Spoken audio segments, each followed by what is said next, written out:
Facing the pandemic, it is not what happened matters. It is how we respond. For almost a month, it infected thousands in Wuhan in a day, and every hospital bed was occupied. Now, empty beds and closed wards in the city. How did China make it? It is nothing new, but it's worthy to know. According to an initial WHO report, an infected person appears to spread it to an average of 2.6 people. And after 10 generations of transmission, with each taking 5 or 6 days, that one initial case has spawned 3,500 in matters of days. And that is what the world is seeing. What China did is to break the cycle by human intervention. The scale unprecedented in history. Extreme, draconian, and aggressive. These are the words used to describe China's response. But now, people have come to terms with the new norm, lockdown. Some people say, isn't that a violation of individual rights? Actually, the balance between individual rights and public safety is always an ever-changing equation.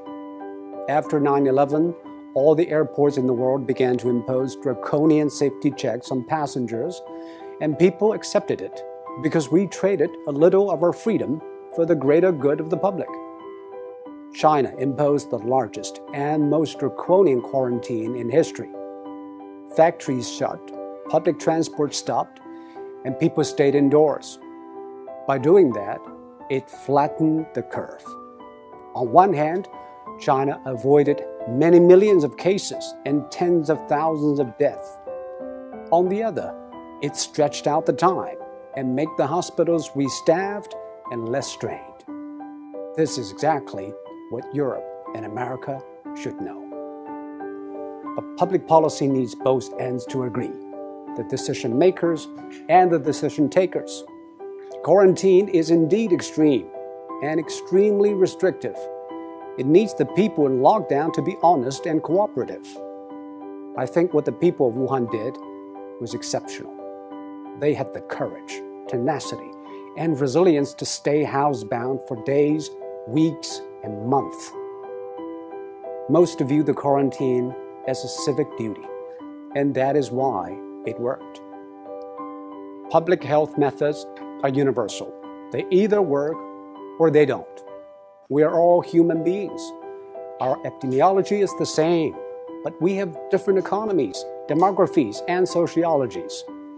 Facing a global pandemic, every nation needs a new contract signed between its politicians, businesses, and the public. Desperate times ask desperate measures.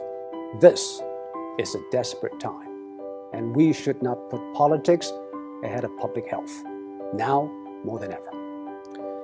The new coronavirus has been claimed by ideologues. Donald Trump said it justified tighter border control. Bernie Sanders linked it to free health care. While in Singapore, every infection case is followed and dealt with. Bit by bit, every country is testing its methods through trial and error.